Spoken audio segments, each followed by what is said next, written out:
Hi guys, panibagong update na naman kay Hi Fami App kung paano maging star host. Kung dati ang required nila ay 100,000 coins spent para maging star ka, ngayon ay binaba nila sa 20,000 na lang. So tingnan niyo po sa inyo kung same ba sa akin lumabas.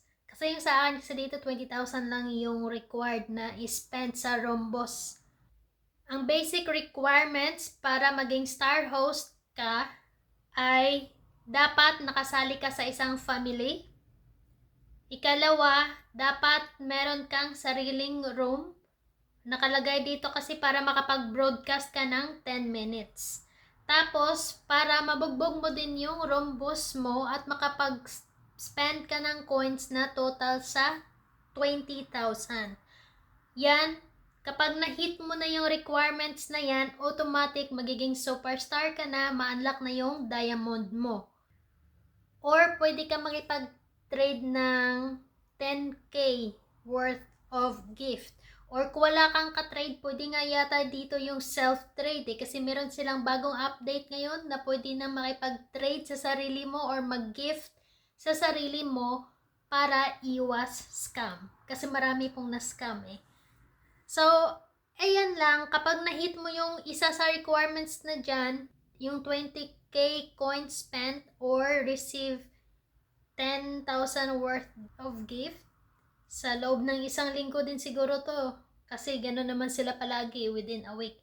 Pero hindi nila kinlarify dito na hanggang kailan yung span na kailangan makomplete. Hindi nila nilagay dyan eh.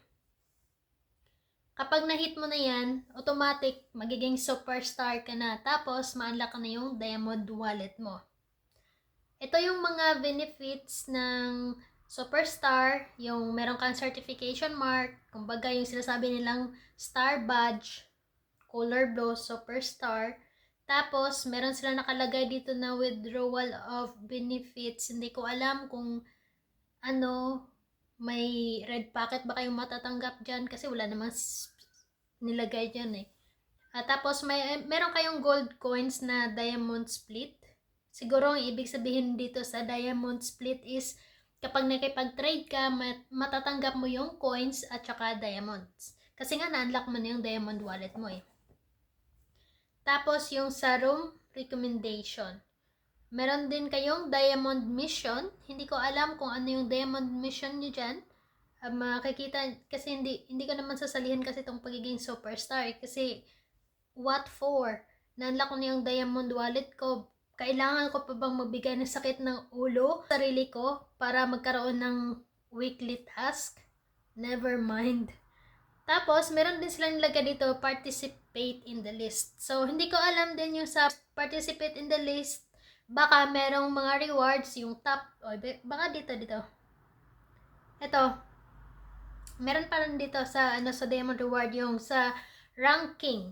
Yung top 1 to 10 magkakaroon ng 6,000 diamonds. Tapos, yung sa top 11 to 30 magkakaroon ng 4,000 diamonds. Yung top 31 to 60 naman ay 2,000 diamonds.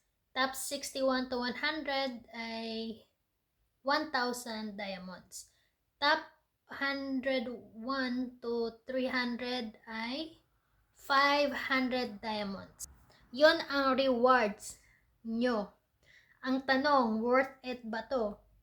Kasi sa totoo lang, honestly speaking, malaki din yung coins na kakainin. Ibig sabihin, malaki din yung magagastos nyo dito sa pagrurumbos, no? Suggest ko po sa inyo, kung gusto nyo talagang mag-superstar, i-upgrade nyo yung skills nyo para mas mataas yung damage kapag nag-rumbos kayo. May possibility na mas malaki yung drop at hindi kakainin ng mabilis yung coins nyo. Kasi yung sa akin, yung sa asawa ko, level skills niya is level 33, 34, pero naubos pa din yung coins. Yung sa family rombos nga, ang kakainin doon ay nasa 5,000 coins. Skills level 33. Yun.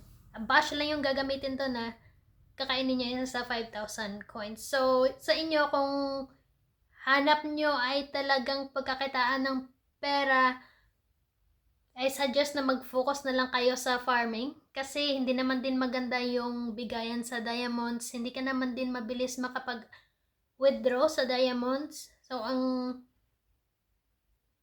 mangyayari dito is mapapagastos kayo dahil habulin nyo yung weekly task nyo.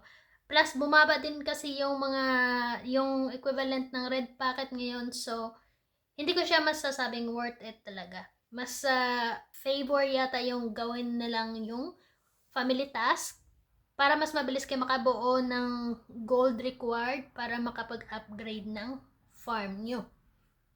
So, ayun lang. Pag-aralan nyo po muna ng mabuti kung gusto nyong sumali sa pagiging superstar host ni Hi Fami. Good luck po!